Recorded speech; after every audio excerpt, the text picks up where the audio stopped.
Boa noite, Abel. Boa noite. Boa noite, pessoal. A todos que nos assistem. Sempre uma alegria. Todas as terças-feiras, quase em ponto. Quase. Hoje também é terça de carnaval. Acredito até que teve muita gente aí ainda com as fantasias. Que tá ainda com as purpurinas.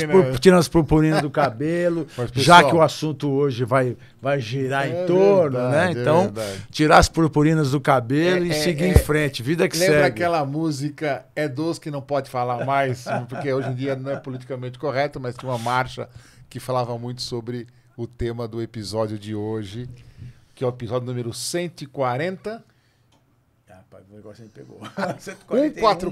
144. O episódio de hoje é o episódio 140. Estamos chegando no episódio 150, Abel. Né? 150, vamos fazer um fazer bolo. Vamos fazer um bolo. Já está combinado, Eu não sei se você está acompanhando o nosso canal. Tem que ser não um sei bolo se low vocês... carb, viu? Low carb. Tem que ser um bolo low carb. Vamos falar para a Karina. A Karina, vamos pedir para a Karina.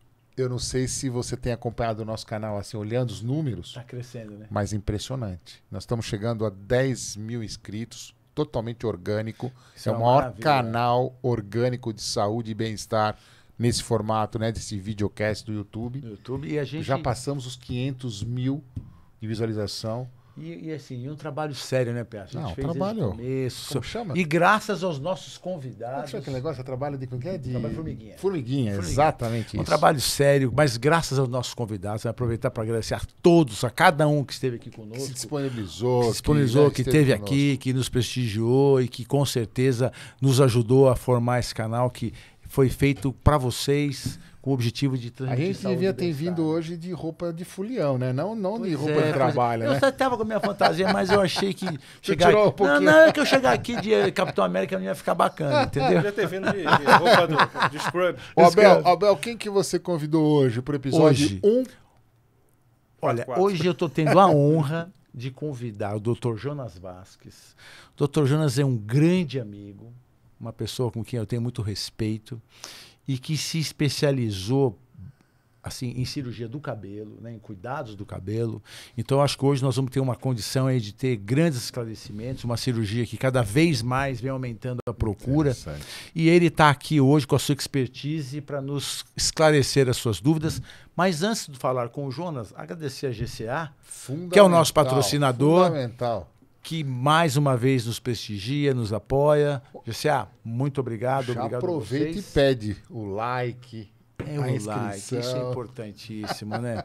Gente, quando vocês assistirem o nosso programa, apertem o like, é importante. É importante também dizer de onde vocês são, compartilhar com os amigos, né?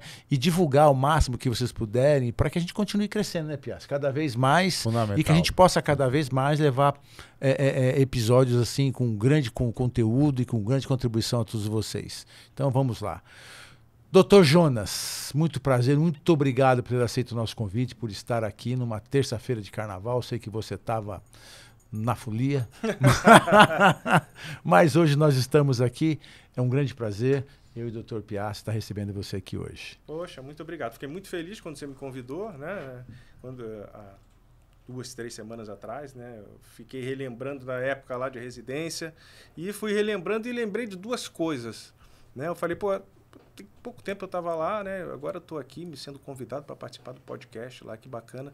E lembrei de 2 coisas. Eu fiz as contas e falei, peraí, não é tão pouco tempo assim, tem 10 anos que eu terminei a residência. E eu lembro naqueles bate-papos de corredor, a gente conversando ali, você me perguntou, o que você queria fazer depois, tal. E eu falei, doutor Jorge, eu gostaria de fazer cabelo.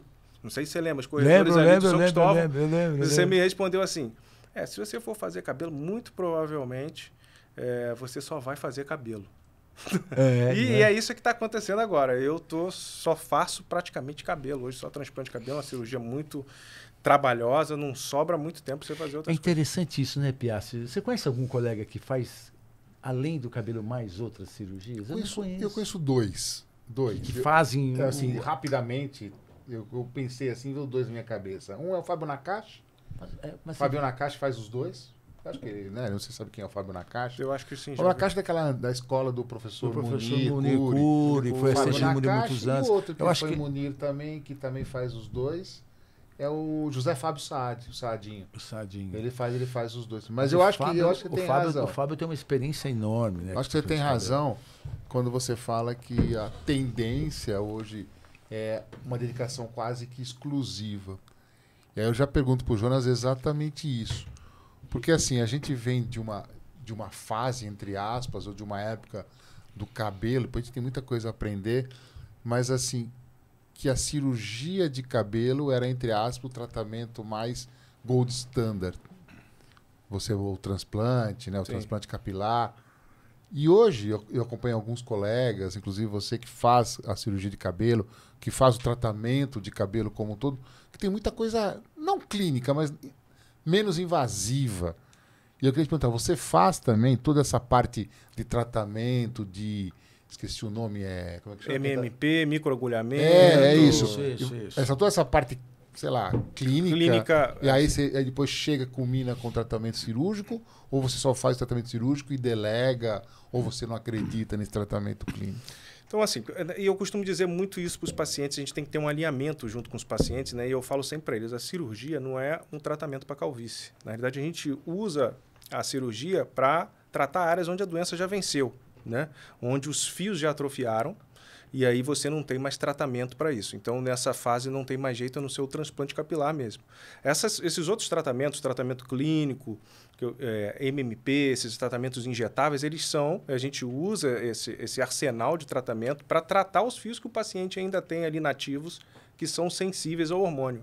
Então, eu sempre converso em consulta dizendo, a gente vai fazer um transplante, mas a gente precisa segurar esses fios que você tem aí ainda, porque os fios transplantados, teoricamente, eles não vão mais embora, porque eles vêm de uma área que não são sensíveis ao hormônio, então eles vão ficar lá o resto da vida do paciente, mas ele precisa segurar esses fios que ele tem lá. E aí existe uma série de tratamentos, né? Tratamento injetável, tratamento em casa que ele vai fazer. Os grandes protagonistas ainda continuam os mesmos, né? Os mesmos ali, a finasterida, o odutasterida e o minoxidil. Mas tem que ter esse bate-papo, tem que ter essa conversa, né? Porque se ele não fizer, é igual você encher uma piscina e deixar o ralo aberto. Porque eu tenho visto uma especialidade que está crescendo muito. Na verdade, pode ser que já existia e eu não acompanhava, mas eu vi vários ex-alunos e colegas que estão fazendo a tal da... Agora eu lembrei. Tricologia. Tricologia. E aí eu vejo uma médica, uma dermatologista, que todo dia ela toma uns 3, 4 comprimidos. E ela fala assim, pra manutenção dos meus cabelos, ela sempre fala alguma coisa, e sempre 3, 4 comprimidos, não sei do que, ela não fala. Ela não conta o segredo. Todo dia, Bel, ela tá com 3, 4 e fala assim, meu tratamento capilar. Meu tratamento capilar. E aí vai aquela pergunta que eu tentei te fazer, não tive muita coragem, mas agora eu criei coragem. Eu não sei, eu tenho a sensação que o tratamento clínico, tipo, não tem nenhum tratamento que você falou, que você consegue manter, ou que esses cabelos, que esse pelo permaneça por mais tempo, que ele tenha menos queda. Mas existe algum tratamento que seja efetivo, que vai repovoar o meu por exemplo, eu estou com uma entrada aqui, eu vou tomar um remédio, eu vou passar, e eu vou repovoar, não vou precisar operar. Já existe algum medicamento que você fala, uau, eu acho que o transplante capilar tá com os dias contados. Eu não sei se tem uma pergunta clara. Ainda não existe uma medicação que faça fios nascer onde não tem mais fio, onde o fio atrofiou. Não existe essa medicação ainda. O que acontece muitas vezes, o processo fisiopatológico da doença inicia com um processo que a gente chama de miniaturização. Então, o fio ele vai primeiro afinando, diminuindo de tamanho até atrofiar. Nessa fase que os fios ainda estão afinando e ele diminui a cobertura do couro cabeludo, nessa fase, quando você entra com tratamento clínico, tanto em casa como as aplicações, você se surpreende, às vezes, com resultados. Tem casos, às vezes, que você acha que o paciente fez transplante. Porque esses fios voltam a engrossar, e muitas vezes, até quando eu indico esse tratamento do paciente antes de uma possível cirurgia, no final do tratamento ele fala, doutor, para mim assim já está bom. Mas, Jonas, tem pessoas que já têm cabelo fino pela própria natureza. Sim. Então, assim, é mais fácil a alopécia em quem tem cabelo fino, ela é mais frequente? Não é. É mais frequente em caucasianos, né? Mas não está relacionado à espessura do fio. Não está relacionado à espessura do fio, não. Mas ela é mais frequente em caucasianos, realmente. Inclusive, o país onde tem mais a maior prevalência de alopecia androgenética é a Espanha. Espanha? A Espanha. Inclusive, tem inúmeras clínicas de transplante capilar na Espanha. Interessante. Aproveitando esse gancho, por que está tendo esse movimento tão grande dos brasileiros saírem do Brasil para fazer transplante fora, principalmente Turquia, na Turquia. Tinha muito isso. Depois da pandemia diminuiu um pouco, porque fecharam as fronteiras, né? Então o pessoal ficou mais aqui. Mas tinha esse lobby realmente ali na região, tinha um subsídio do governo, enfim, o pessoal fazia aquela pessoa, o paciente eu acho que ficava um pouco seduzido, pô, vou viajar para lá, vamos buscar de limusine.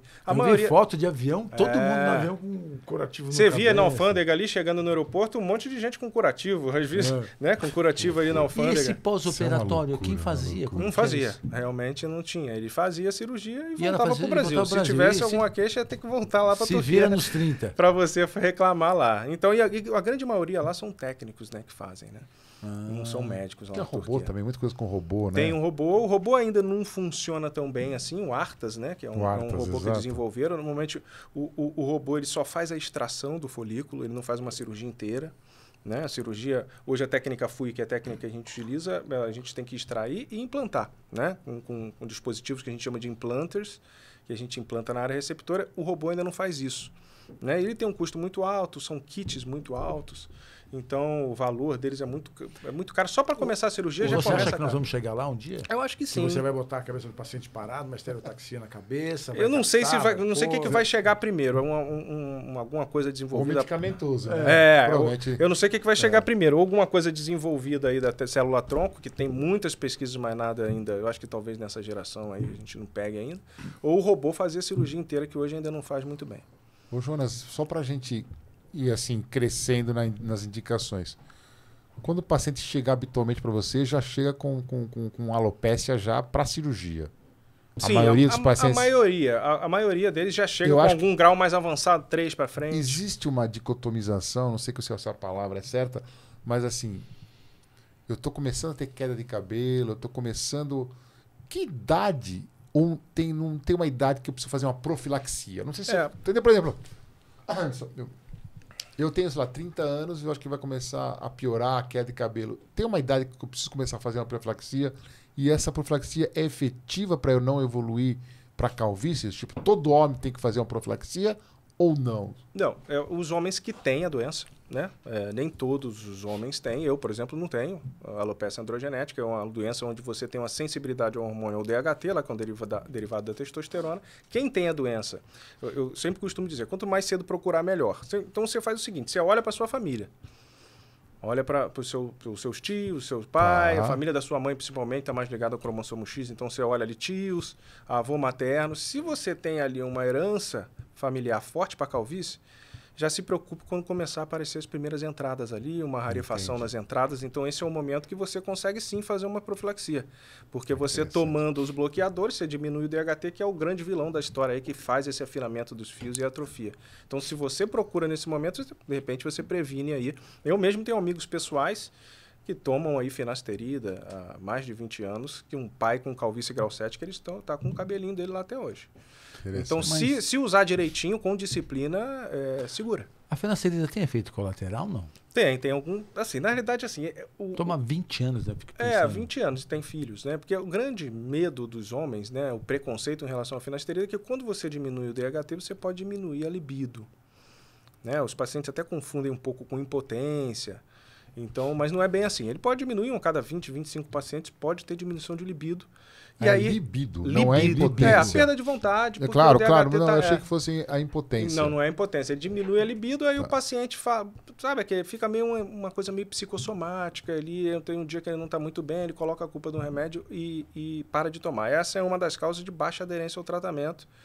Porque realmente a medicação que faz o efeito ali na fisiopatologia da doença são esses bloqueadores da 5-alfa-redutase. Né? Qual é a porcentagem das alopécias, da perda de cabelo androgênico? 90% dos homens 80% a 90% é a alopecia androgenética e é a cirurgia, e é a doença que tem indicação de cirurgia. Né? Existem outras alopécias, não tão comuns nos homens, mas mais comuns nas mulheres, as alopécias cicatriciais, autoimunes. Essas alopécias não têm indicação de cirurgia.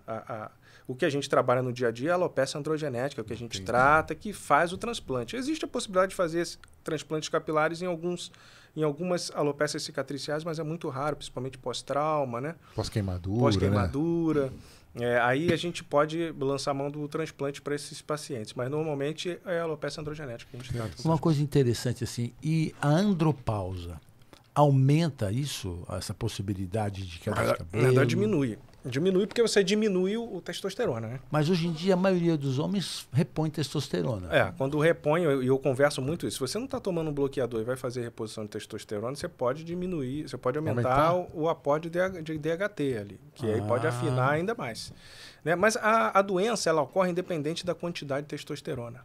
Isso que eu falo. Você ia ter uma epidemia de carecas epidemia. aí. E não, aparentemente eu não vejo essa epidemia de carecas. Isso. Ela está mais ligada à sensibilidade que o paciente tem ao DHT, que é o derivado da testosterona, do que a quantidade de testosterona. A maioria dos pacientes tem alopecia androgenética com testosterona normal.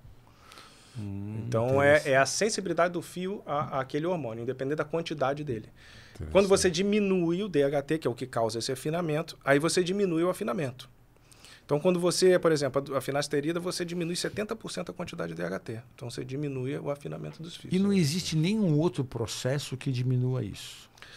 Por enquanto, não tem nada. Os grandes protagonistas, né, continuam sendo a finasterida ou a dutasterida, que é um primo dela, que tem até um pouquinho mais potente, e o minoxidil. Hoje tem o minoxidil via oral, né, que ajudou bastante aí, é uma coisa bem dos últimos 5 anos. Minoxidil ele era um antihipertensivo. Né, que por acidente, assim como a finasterida, que era usado para hiperplasia prostática, né, por acidente descobriu que tinha esse efeito secundário. Quem estava usando o minoxidil percebeu que estava com a barba engrossando, o cabelo engrossou, ganhou volume capilar, e aí foram ver esse efeito secundário aí, que é o aumento da vascularização do couro cabeludo. Não se sabe muito bem. Não tem o mesmo efeito de diminuição de libido? Não. O minoxidil ele tem outro mecanismo. Ele é um vasodilatador, né? Ele aumenta o fator de crescimento, não tem nenhuma ação hormonal. E por que não se usa só o minoxidil? Porque ele não atua lá na fisiopatologia, né? O ideal é o tratamento combinado. A gente sempre prescreve esse kitzinho aí, que é essas duas medicações, que são os protagonistas, que têm mais estudo, mais evidência. Lógico que tem alguns que eu chamo de coadjuvantes, que são esses nutracêuticos, que provavelmente essa doutora deve tomar, que são algumas vitaminas, alguns minerais, alguns fitoterápicos ali, que ajudam, que eu chamo eles de coadjuvantes ali. Mas os que têm mais evidência aí, científica, são realmente aí a finasterida e o minoxidil. Interessante. Jonas, outra coisa que eu sempre vejo, até de conversar com colegas, é assim, por exemplo, eu estou começando a fazer uma alopécia, ficar careca. Para eu procurar o transplante, é melhor fazer em pequenas áreas ou esperar? Isso é uma dúvida que os pacientes têm. Deixa eu ficar mais careca, aí eu faço, entendeu? É isso aí. Porque assim, no início da alopecia, você não fica aquela careca, você fica mais rarefeito. Sim, ralinho, a entrada... É porque a evolução normalmente no homem é a seguinte, você começa a aumentar a entrada, essa é a calvície grau 2. Tá. Depois você aumenta um pouquinho a entrada, aumenta um pouco a hairline, sobe um pouquinho, aumenta a testa. Esse é o grau 3. Aí depois você abre a coroa. Grau 3, que eles chamam de 3B. Aí depois vai só progredindo, vai meio que emendando ali, né? Até o grau 7, que é o grau máximo. Tá. Então, o ideal é que você procure o tratamento antes, porque essa história que o paciente chega, doutor, estou esperando piorar para fazer. Não, porque você tem uma área doadora, a gente tira os fios de uma região que tem um limite de quantidade que a gente pode tirar. Né? Entendo. Então, você não tem área doadora infinita, ela é finita. Então, a gente tem ali uma quantidade que a gente pode tirar sem lesar essa área doadora. Deixa eu te fazer uma pergunta. Você falou que o cabelo que você transplanta, ele vai ficar para sempre, porque é um cabelo que não é sensível às questões hormonais. Ok. Isso. Mas não é raro a gente encontrar pessoas na rua, homens na rua, careca, só aquela cicatriz de orelha a orelha que se usava antigamente para a área doadora do implante de cabelo. Então, por que eles perderam todos os cabelos, mesmo tendo feito o implante, que a gente consegue identificar? Como eu falei, então, a doença ela continua. Né? Vamos imaginar que esse paciente fez a cirurgia com 35 anos. Né? Ele tinha um grau 3 de calvície, fez a cirurgia com 35 anos. Beleza, fiz a cirurgia, coloquei ali 4.000 enxertos, fiquei cabeludo. Estou tranquilo, não vou fazer mais nada. Aí os fios transplantados, eles ficam e os outros vão embora. Aquela história que eu falei aqui de encher uma piscina e deixar o ralo aberto. Você encheu, ficou cheia e ela foi esvaziando aos poucos. Então, os fios transplantados ficaram, que eles não são sensíveis, e os outros foram atrofiando. Então, eu ouço muito isso. Eu conheço uma pessoa que fez, mas não deu muito certo. Eu falei, provavelmente deve ter dado, mas aí ele não fez a parte dele, que era de fazer o tratamento em casa, para preservar esses fios lá e eles não atrofiarem. Né? E a gente consegue fazer tudo no tempo cirúrgico só? Ou tem pacientes com calvície muito avançada, onde você tem que programar não uma sessão, mas 2, às vezes até 3 sessões? Sim. Para os pacientes com grau 6, 7, muito provavelmente a gente já conversa em consulta que ele vai precisar de 2 procedimentos. Né? E às vezes usando até fonte doadora de outras áreas do corpo, a não ser a cabeça.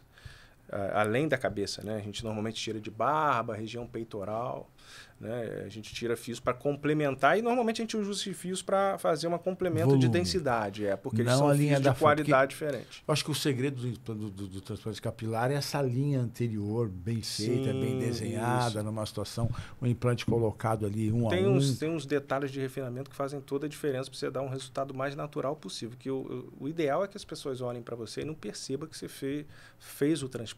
Né? Antes, muitos pacientes também falam isso. Doutor, eu tenho pavor daquele negócio de plantação de cenoura. De cabelo de boneca, né? Cabelo de boneca, que eles falam. Mas isso era antes, né, Jonas? Hoje não tem mais, mas esse estigma ficou, eu acho. Entrou meio que eu tenho pavor, porque aquela plantação que antigamente, na década de 50, né? Usado um implante de 4 milímetros. Fala, Bel, desculpa. Você lembra que teve... Acho que não sei se você pegou, mas teve uma época, quando eu era residente, que surgiu o fio de nylon. Custava $1 cada fio. Eu sei de histórico, assim, mas eu não lembro. Tem um colega nosso que usou fez de nylon, e ele esqueceu. No dia do casamento da filha dele, ele estava atrasado e não sei porquê, a mulher dele passou secador de cabelo e o cabelo dele derreteu. Não enrolou, ficou puxadinho. Antes de ir pro casamento. Essa história é muito engraçada. Mas ele implantava isso aí? Implantava. Não deu certo, né? Claro. Mas teve o açúcar também, né? Açúcar? Não. Teve uns cabelos de açúcar. Ah, é? Teve de açúcar. Não sei. Eu sei hoje que tem umas camuflagens, né? As maquiagens. Eu vi que tem hoje que eu vi também que a gente tá, não sei se faz isso como se fosse um...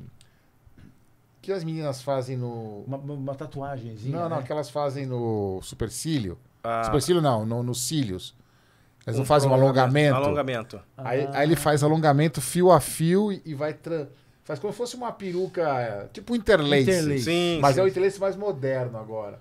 Hoje o pessoal usa muito pigmentação quando não tem mais realmente pigmentação daqui, na Espanha usa muito pigmentação. Para disfarçar a tatuagem. Faz ponto, parece que ele é um careca com cabelo. Isso, um raspo, dá um efeito raspado, né? Ele camufla porque diminui o contraste. Ô Jonas, qual que é a média que você implanta num paciente hoje? Claro que vai pelo tamanho da área do que grau, tá... lógico. Mas a média, assim, da sua cirurgia?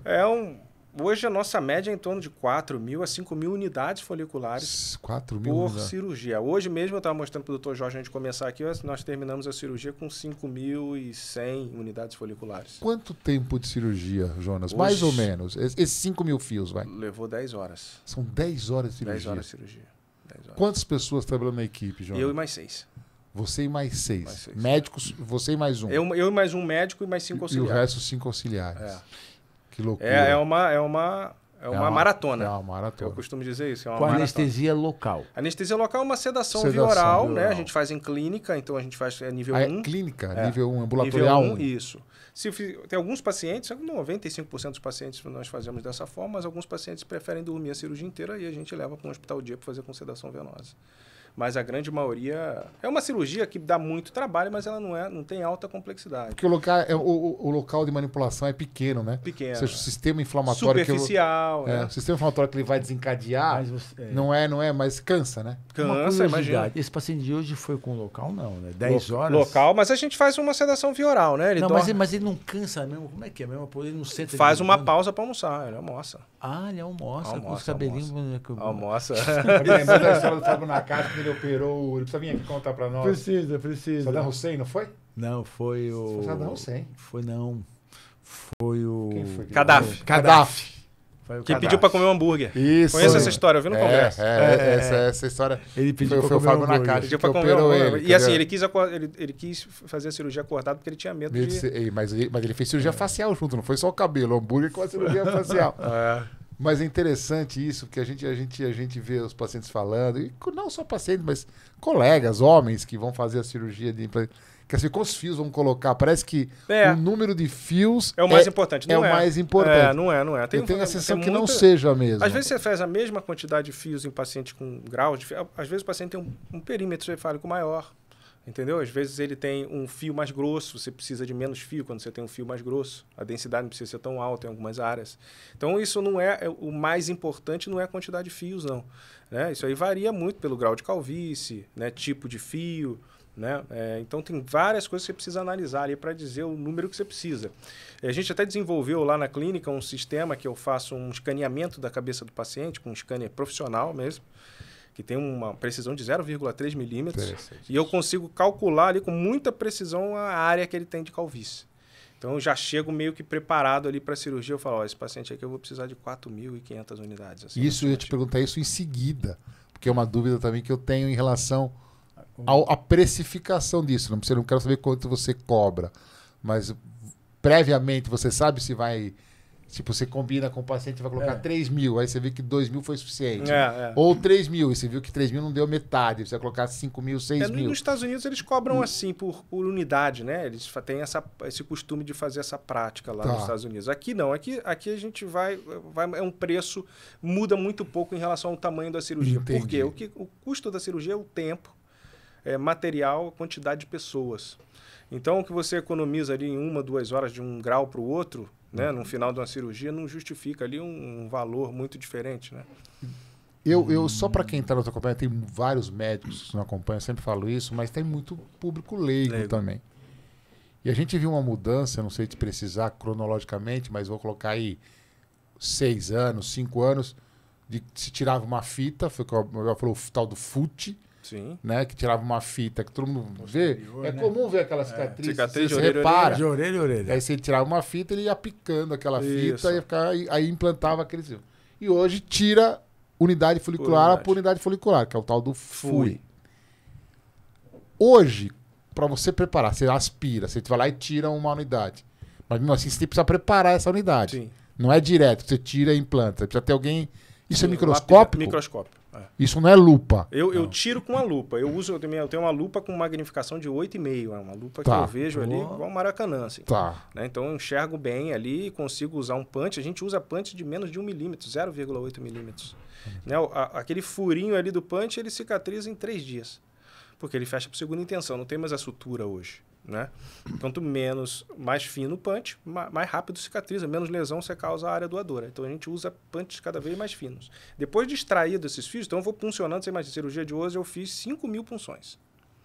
5.000 punções, elas vêm auxiliar do lado com uma pinça e vai tirando essas unidades. E ali você tem as unidades com 1, 2, 3, 4 fios. A gente leva essas unidades para uma bancada que tem as auxiliares que passam todas essas unidades no microscópio. Tudo microscópio. E vai separar para um fio-fio? Não separa. Não Você separa. deixa as unidades com 2, 3. A gente tem algumas estratégias cirúrgicas para distribuir elas ali, né? E elas só separam e contam. Né? Deixa eu só te perguntar uma outra coisa. Interessante demais isso. Eu vi o Fábio fazendo.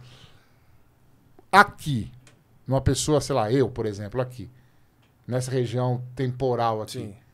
quantas unidades foliculares eu tenho aqui? 5 mil, 10 mil? Quantos que eu tenho assim? A gente tem, em média, 100 mil a 120 mil unidades foliculares na cabeça.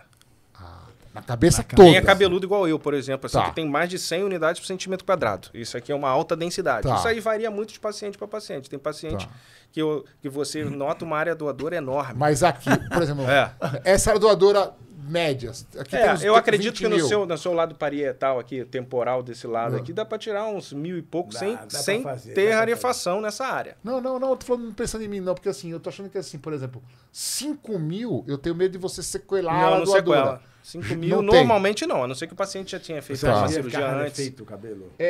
Na área, Tem um risco. na área doadora. Isso acontece? Você pode, em alguns casos pode acontecer.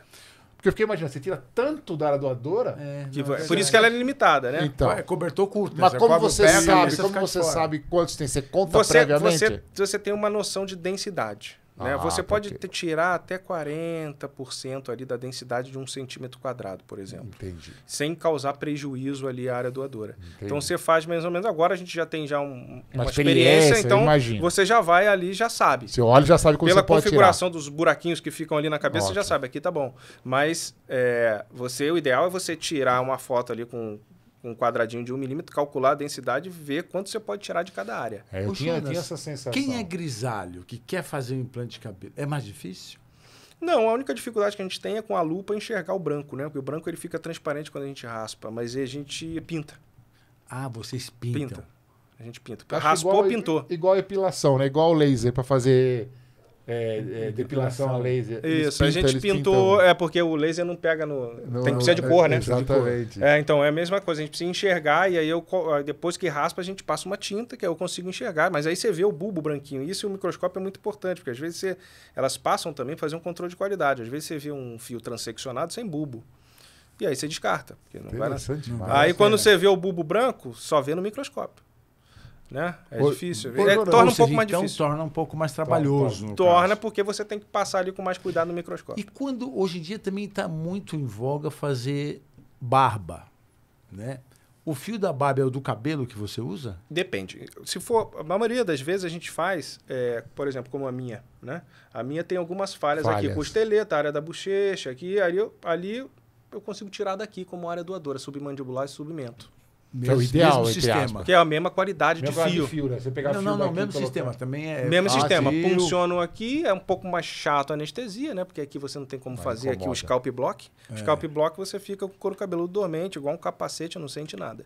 Aqui você tem que fazer infiltrações, incomoda um pouquinho mais, Incomoda um mas pouco mais. é E tem suportável. aumentado a procura para fazer Tem, barba? barba tem bastante.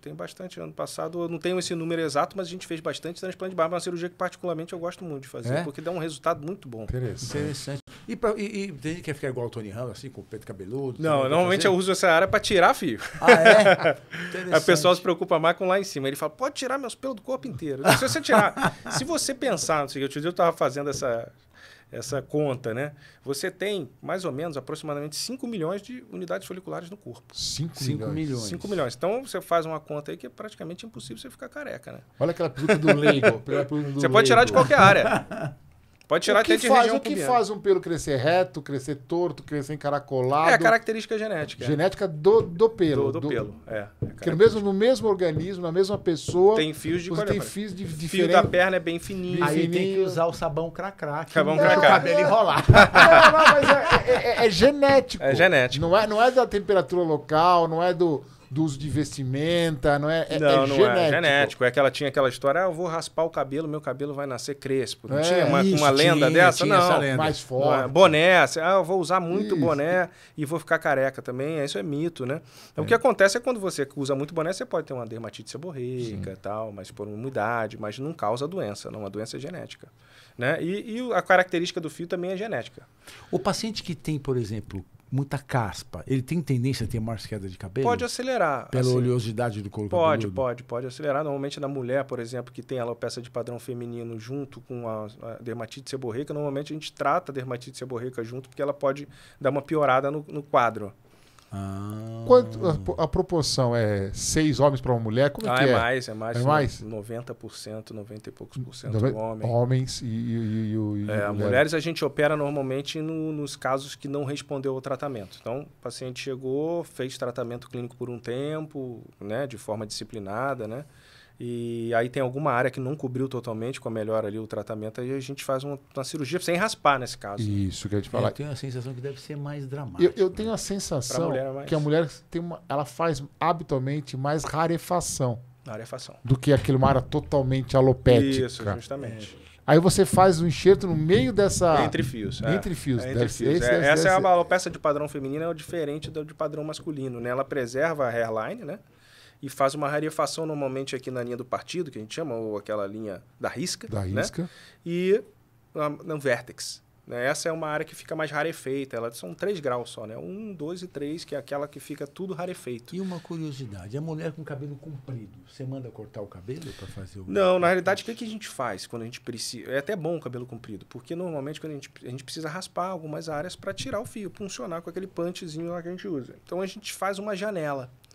a gente deixa a cortina, que é o cabelo longo. É o cabelo longo. Então a gente raspa um quadradinho retângulo e tira os fios dali com a cortina do cabelo longo cobrindo ali. Porque como o Penso fez uma colocação que é interessante, que é a questão, realmente a gente observa as alopécias femininas, o cabelo fica rarefeito, como um todo, Isso. diferente do homem. E aí, como é que você vai deixar essa cortina? Porque o cabelo fica meio... Aqui, a alopécia não atinge... Meio que piscina, você vê o fundo nessa... Tem aquela alopécia universal, né? Aí é um caso mais complicado. Normalmente a gente nem indica cirurgia porque a fonte doadora também é ruim, né?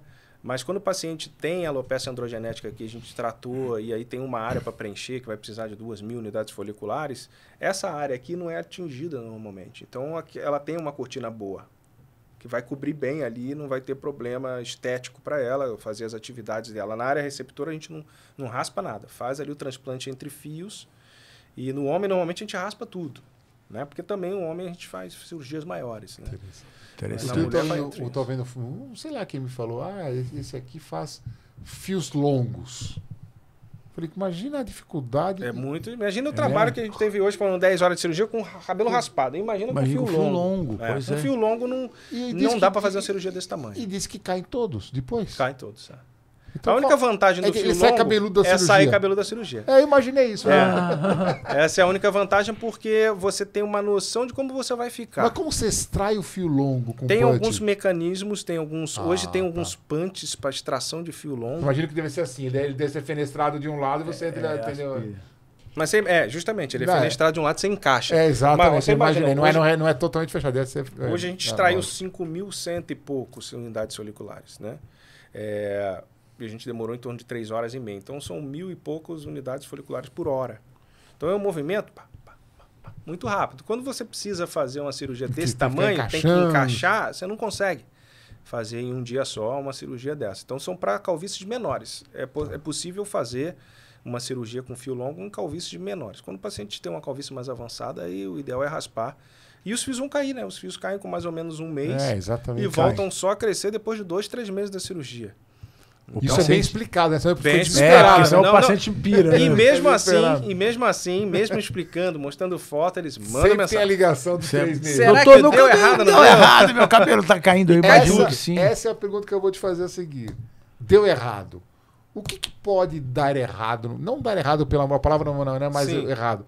O que não pode ter o sucesso? E outra coisa, vamos imaginar que eu implantei 5.000 fios. Como é que eu sei que cresceram 5.000, 3.500, 2.000? Eu tenho como fazer uma conta de quantos fios pegaram e quantos fios não pegaram? Sim. E por que não dá certo? Não dá certo. Por que o resultado não foi efetivo? O que pode não dar certo? Às vezes você não dá certo porque você faz um diagnóstico errado. Normalmente, às vezes o paciente tem uma alopecia cicatricial ali que você vai colocar um fio, que tem um processo inflamatório, que vai matar esse fio depois. Ele não tem como nutri-lo. E aí você deu um diagnóstico errado. É raro em homem, é muito mais comum em mulher, mas isso pode acontecer, né?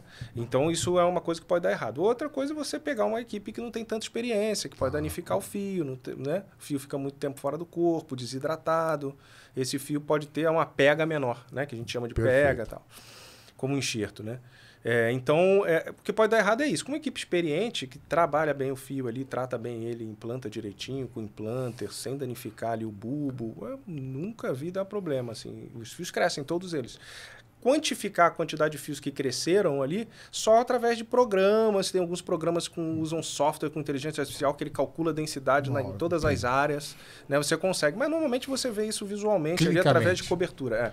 Você vê que o paciente está com uma boa cobertura, você não consegue ver couro cabeludo, então é um sucesso. Mas existe uma porcentagem esperada de perda? Não existe. Teoricamente, todos eles... 10%, 20% você vai perder. Gordura, vai atrofiar, vai absorver. Existe isso? O que a gente faz, às vezes, por exemplo, é implantar, em algumas áreas que a gente não trata como prioridade, fios que a gente transeccionou. Né? Você imagina, de 5.000 fios que eu tirei hoje, eu posso ter ali uns 5% de transecção. Eu vou cortar o fio com punch e corto ele no meio.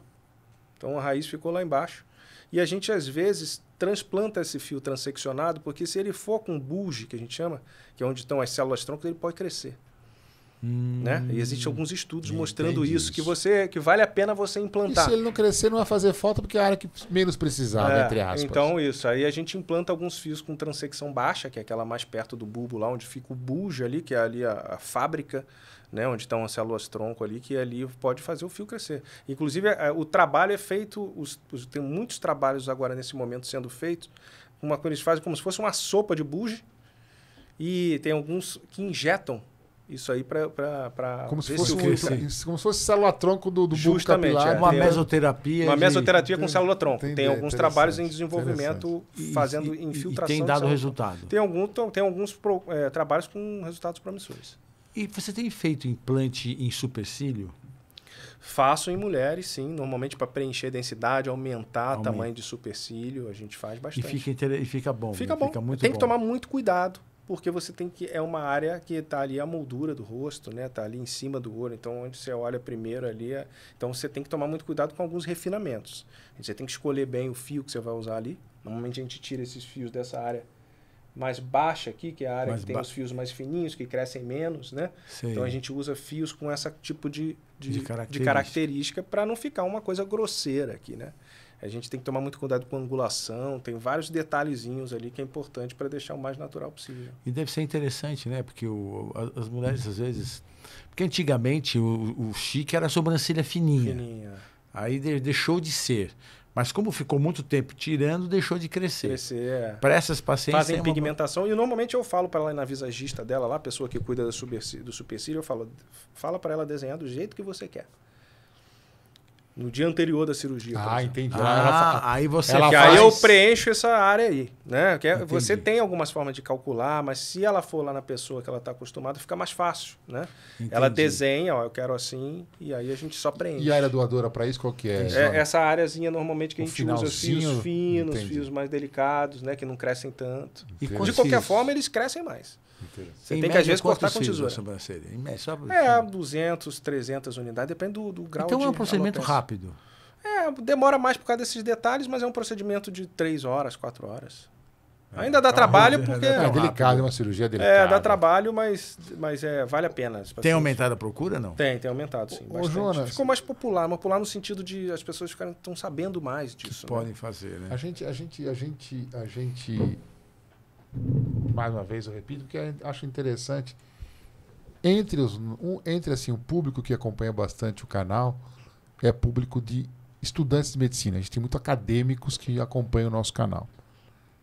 E o Abel te falou uma coisa, eu vou te fazer uma pergunta, porque o Abel te falou uma coisa, poxa, eu encontrei com você lá na época da sua residência, e você falou que ia fazer cabelo, e aí depois a gente chegou naquela coisa assim, eu faço 100% de cabelo. E eu estou vendo que esse mercado de cabelo ele está com vários profissionais. Origem. Tem o dermatologista, tem o cirurgião plástico, tem só o médico que fez um curso e virou... Justamente. Como é que eu diferencio isso para o público leigo? Falei, poxa, eu preciso procurar...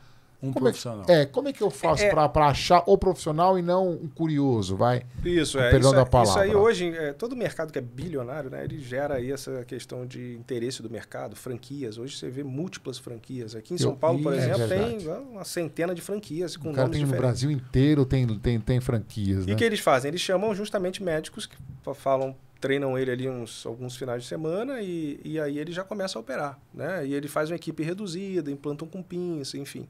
Então isso aí, é lógico que aquela coisa transformou o serviço numa commodity, transformou o transplante capilar num produto, né?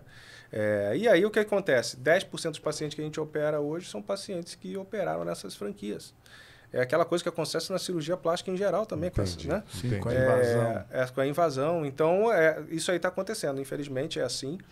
Tem muito médico que faz um curso de final de semana e já acha que já está habilitado para fazer. Então, o que eu oriento os pacientes veja as credenciais, né? Tem que ver a sua formação, se tem título de especialista. Uma coisa importante, para quem está nos acompanhando, é importante isso.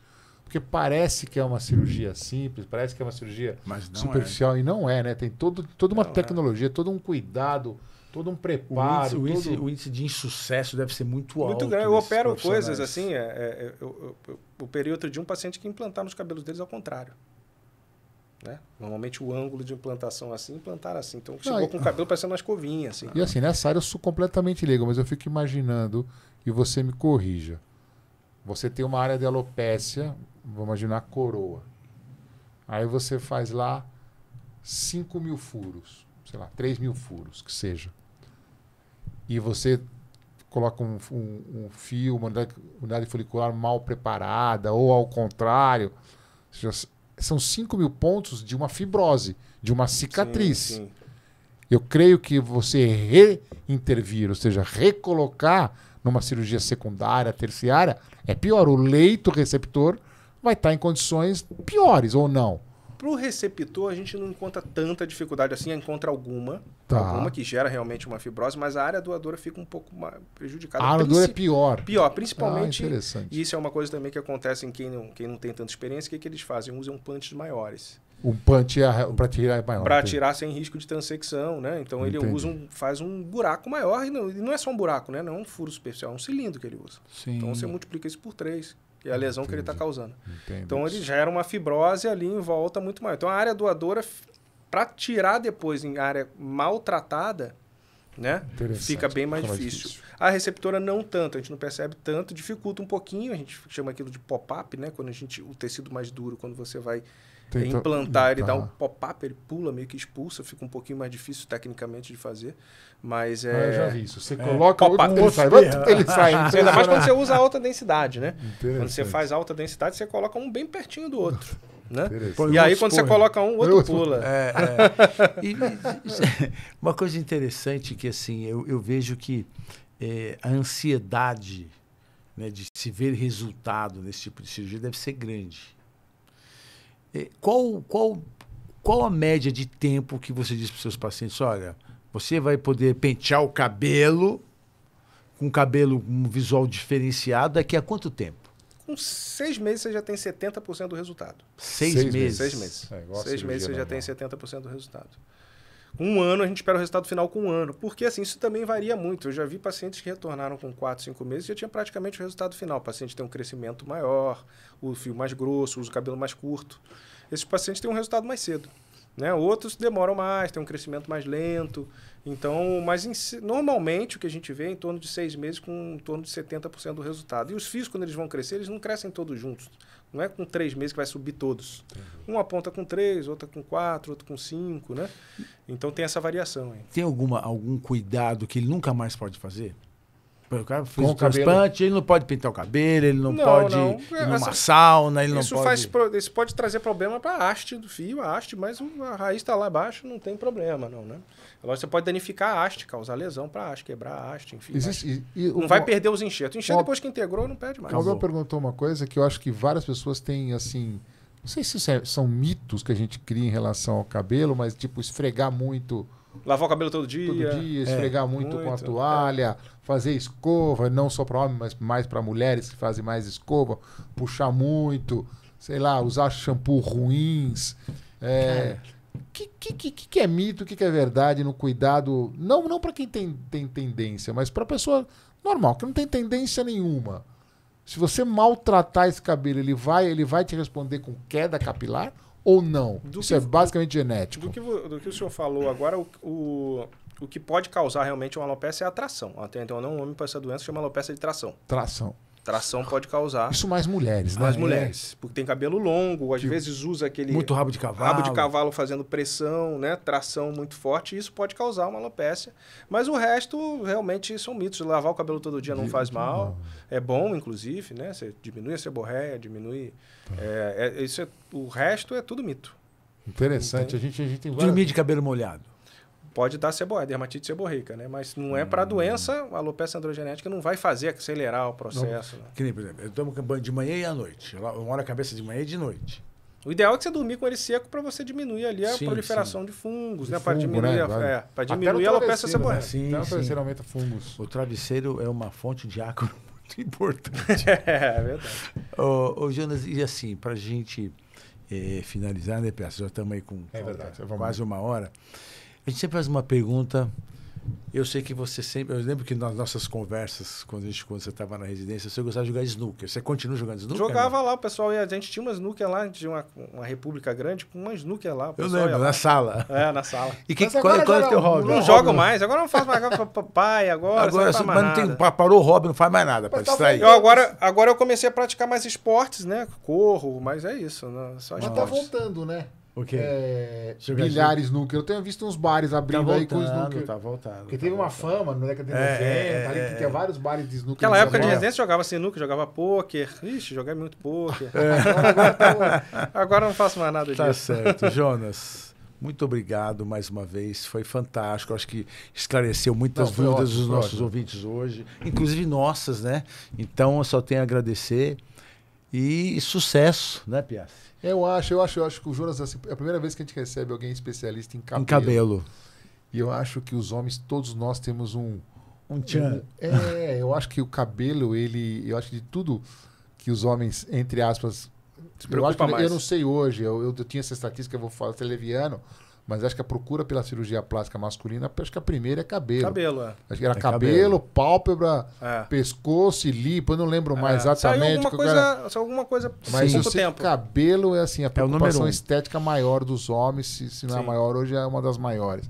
E acho muito interessante o seu esclarecimento, e principalmente para quem está nos acompanhando, em relação à procura do profissional, né, adequado, certo. Procurar um profissional adequado, assim, bem formado, o né? preço, né, Tive bons professores, hein? Dessas commodities, né, dessas commodities, você acaba perdendo, né, não só o dinheiro, mas perdendo tempo e complicações aparecem com mais... Mas olha, uma coisa, não foi comigo que você aprendeu a fazer não foi. A gente aprendeu muitas outras coisas. Muito obrigado a você. Fiquei muito feliz. Olha, muito legal. obrigado de coração mesmo. Bom finalzinho de carnaval, amanhã vamos lá. De cinzas.